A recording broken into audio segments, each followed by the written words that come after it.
que a partir do momento que se investir em soluções, em tecnologia, em inovação, investir para que a cidade seja mais resistente e resiliente, você também está protegendo o seu negócio, você consegue juntar mais forças e avançar.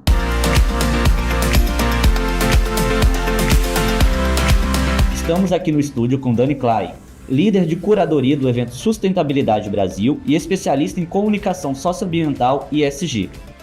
Dani, recentemente o Atlas da Mata Atlântica, revelou uma redução significativa no desmatamento, tanto no Espírito Santo, que foi de 30%, quanto no Brasil também, com uma diminuição de 27% em relação de 22 para 23. Você acredita que as políticas atualmente em desenvolvimento, tanto aqui no Espírito Santo, mas também a nível nacional, estão no caminho certo para promover essa diminuição do desmatamento? Eu acredito que o Brasil sempre teve políticas muito boas, sabe? O Código Florestal mesmo, que foi revitalizado em 2012, tem excelente... A legislação brasileira para proteção ambiental, em geral, ela é boa. O Brasil ele passa por momentos muito mais em conscientização, de educação ambiental e de consciência mesmo do empresário, do agronegócio, da população em si, da importância de se preservar isso e também da capacidade dos órgãos reguladores e fiscalizadores, como o IBAMA, no caso do Brasil, o IEMA, no caso do Espírito Santo, conseguirem realmente fiscalizar, terem pessoas suficientes, equipamentos suficientes para fiscalizar. Eu acho que política pública no Brasil é boa, algumas vezes tentam se enfraquecê-las, mas eu acho que vem muito de uma pressão econômica. Então, eu acredito também que a gente precisa trabalhar muita conscientização, muitos mecanismos de fiscalização e muita transparência em todo esse processo para a gente conseguir chegar nisso.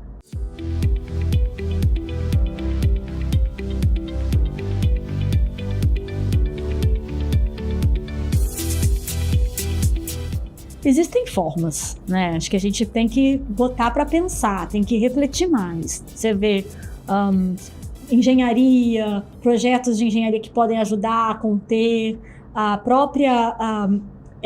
o próprio processo industrial que pode emitir menos, compensações que podem fazer com que o agronegócio emita menos e isso diminua a velocidade das mudanças climáticas. Você tem tudo isso e você também tem que pensar em como fazer com que as cidades sejam mais resilientes, consigam, em caso de eventos extremos, melhorar a capacidade delas de salvar as pessoas. Você tem aí, por exemplo, todo um sistema meteorológico, de equipamento. Por que o daqui é tão mais complicado, tão mais difícil de acertar? Até uma chuva, vai chover, aí não chove, a gente até brinca. E em outros países é tão avançado que sabe semana antes que vai ter um furacão e consegue salvar as pessoas, enfim.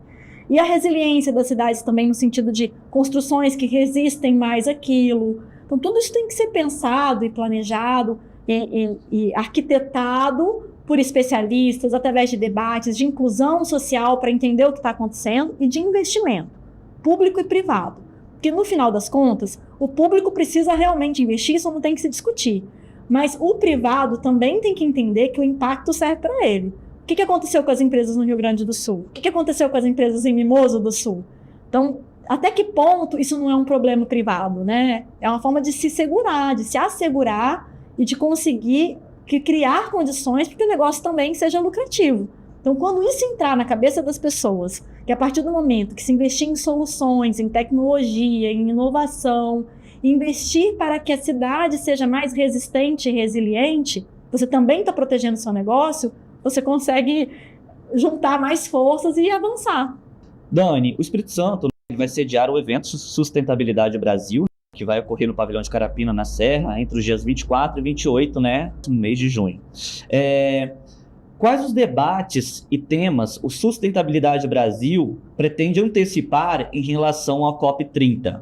Que é um evento que vai acontecer no ano que vem e no Belém do Pará. Tem vários temas e a gente não se ateve estritamente à COP30, sabe? Tem a COP16, que é da biodiversidade, então a gente está falando que é pré-COPs, É pré-COP. Mas a gente fez uma metodologia do evento um pouco diferente. eventos de sustentabilidade, palestras de sustentabilidade, a gente hoje em dia, graças a Deus, a gente encontra com muita facilidade até na internet, nas discussões, as pessoas estão começando a discutir, não tem microeventos, então palestra por palestra, até com grandes especialistas, não é difícil de você assistir. Até no YouTube você acha boas palestras, né, gratuitas. Então o que a gente pensou? A gente tem que fazer alguma coisa diferente para atingir um outro objetivo, que eu posso falar daqui a pouquinho, esse objetivo.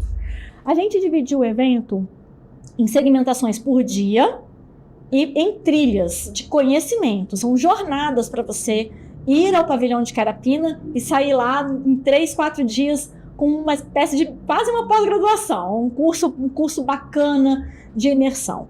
Então, o primeiro dia, a gente separou para um momento mais político. Por quê? Porque vai ter a presença de vários ministros, de muitos governadores, inclusive de fora do país, muitos prefeitos, né?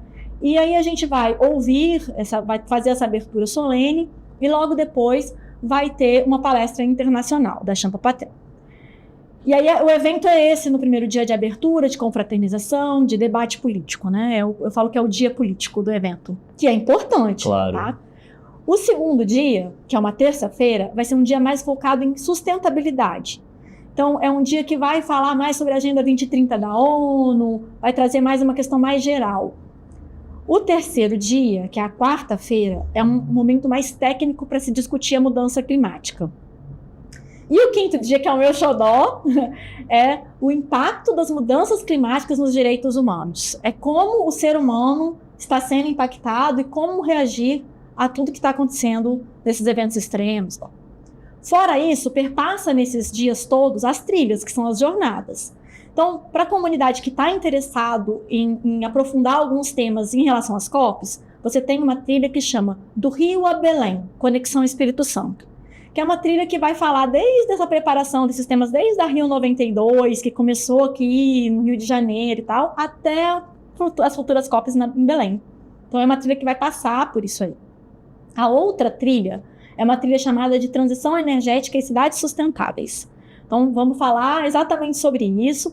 E nessa trilha tem um painel que, para mim, é muito significativo no dia de impacto nos direitos humanos, que vai falar sobre esses eventos extremos. Nós vamos ter aqui a presença do Coordenador Nacional da Defesa Civil, e entre outros grandes nomes. Vai ser um painel mediado pela Esther Carro, que é uma arquiteta premiada que vem de São Paulo para mediar, entre vários outros nomes importantes que vão estar aí. O secretário de Agricultura vai estar nesse painel, o Enio Bergoli, falando da segurança alimentar. O que acontece num evento extremo desse? O que acontece com o agronegócio? Vai faltar comida? Como proteger?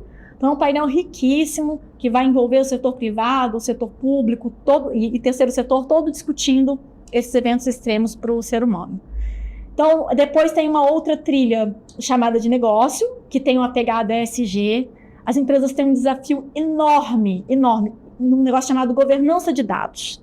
Elas têm uma dificuldade de saber exatamente o que elas podem fazer e como elas podem mensurar o que elas estão fazendo. Então, a gente vai trazer isso, a gente vai trazer a questão da logística reversa e outros temas que são bem próprios do ESG, para a empresa conseguir, mas não é explicar o que é ESG, é já trazer os temas corporativos que estão lá desafiando aquela empresa, aqueles executivos a achar solução. Então, nós vamos trazer especialistas para falar um pouco sobre isso também.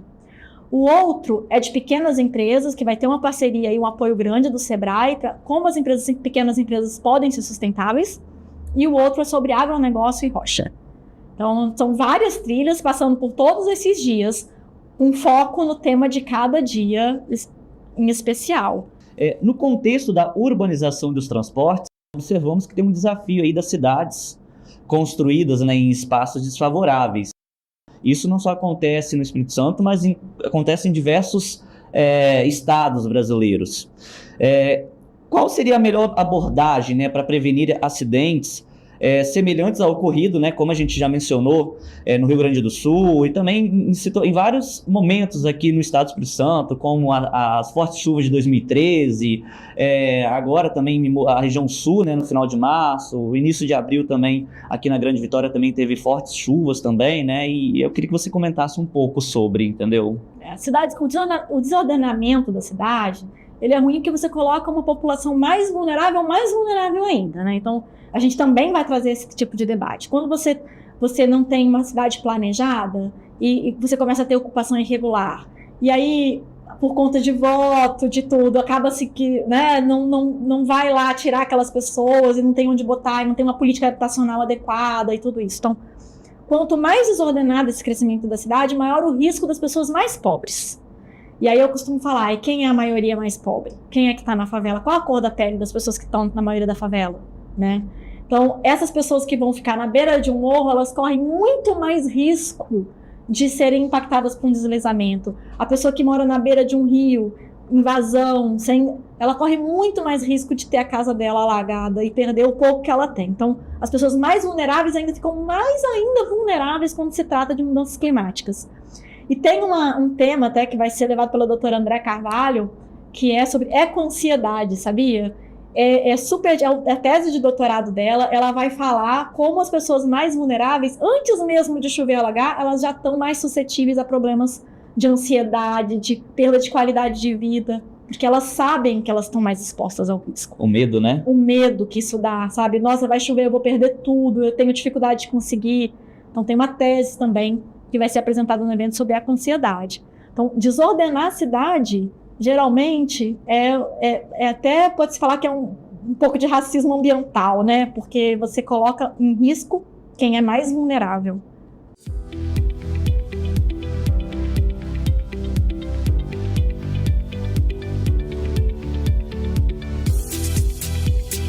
Eu acho que eventos como esse, eles são muito importantes porque eles acabam envolvendo a sociedade civil, a academia, outros setores que às vezes não estão tão envolvidos ali, que às vezes os debates são muito internos, politicamente, ou na academia, aquele debate da academia.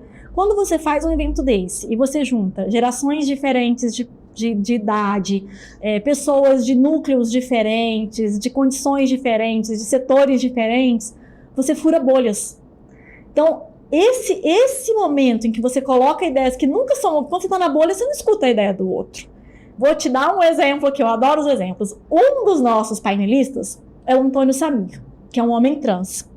Ele vai falar, por exemplo, sobre uma questão em um dos painéis, que como é que fica a situação do trans nos eventos extremos.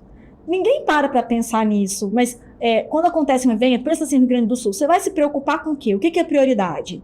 Né? É a água, é a comida, é o cobertor. Mas a pessoa trans, ela depende de hormônio. Ela pode até ter problemas sérios de saúde porque ela foi simplesmente retirado o hormônio dela, perdeu acesso ao hormônio de repente. Imagina o que isso acontece com essa pessoa. Mas existem trans? Os trans estão sendo envolvidos? As pessoas estão sendo envolvidas no debate para colocar as necessidades dele, para se pensar? As pessoas pretas? Isso vale também para as pessoas que tomam medicamentos retrovirais também. Exatamente. Né? Uma série de... O que acontece com essas pessoas? Como é que estão sendo ouvidas? Estão naquele debate? Ou a gente está naquela questão do homem branco, heteronormativo, debatendo, bota duas mulheres ali e pronto, sabe? Então, quando você cria um evento, você começa a furar algumas bolhas. Porque o que se diz ali na comunidade vai ser dito num palco em que políticos vão ouvir, que um grande empresário vai ouvir, você provoca networking, a opinião de um jovem, a percepção de um jovem, o desafio, as soluções que uma startup pode trazer, e ao mesmo tempo uma grande indústria. Então, você faz um caldeirão de conhecimentos ali, de trocas. Esse é o grande negócio de um evento desse. É não ter palestras isoladas, não é juntar todo mundo e você conseguir ver, enxergar e ouvir percepções diferentes da sua. Eu acho que é o grande avanço que a gente consegue dar através disso. Vamos aproveitar agora o gancho, né, que você disse aí que vamos ter um painelista, né, que é uma pessoa trans e tal, e pelo que eu percebi, né, e vendo a relação das pessoas que vão expor, né, suas ideias lá e tal, parece que vai haver uma inclusão mesmo, né? Queria que você falasse um pouquinho sobre... A gente criou uma meta, eu não sou sozinha, né? Eu sou a líder da curadoria, mas a gente tem vários curadores, são muitas mãos. Não dá nem para eu citar aqui, senão nós vamos ficar meia hora falando todos os nomes aqui que estão colaborando, especialistas incríveis, cada um na sua área, que estão trazendo nomes, temas. Eu sou só a líder que junta os pedacinhos e bota. Mas... a gente colocou uma meta de ter metade homem e metade mulher. E a gente está conseguindo essa meta. E eu lembro que no começo, ó, como é que é, né? O que a gente ouvia quando eu falei, a meta é essa? Nossa, olha que machista, tá? Ouvi muito, tá? De muita gente. Nossa, mas nós vamos trocar um grande nome por o nome de uma mulher? E eu tinha que falar, mas não pode ser um grande nome de uma mulher? Então, e a pessoa ficava olhando para mim com uma cara de assustada, assim, tipo, não tinha parado para pensar que podia ser um grande nome de uma mulher, né? E estamos conseguindo, e era uma coisa que as pessoas não existe. Lógico que existe, gente. Não vai existir uma mulher, não vai existir um trans, não vai existir uma pessoa preta, não vai existir um indígena com um profundo conhecimento sobre o assunto. Lógico que existe, mas é difícil, porque você tem que furar a bolha. Quem mais fala? Quem mais aparece? São as pessoas que estão na minoria de poder. E essa minoria de poder, em geral, são homens brancos ou mulheres loiras, né? E o bacana é não trazer teoria, mas trazer pessoas também que vivenciaram, né, a prática. Porque teoria é muito importante, mas acho que a prática ela é mais fácil até das pessoas compreenderem, né, todo o evento e todo o assunto que está sendo tratado durante os 4 dias, né? Tem a Bárbara, que vai estar com a gente, né? Que é uma engenheira florestal e ela é representante da instituição Tupiniquim-Guarani. Então, é uma indígena com profundo conhecimento sobre reflorestamento. Então, eu acho que tem várias coisas para a gente ter acesso a olhares diferentes que podem trazer grandes soluções. Eu acredito que vão trazer boas soluções.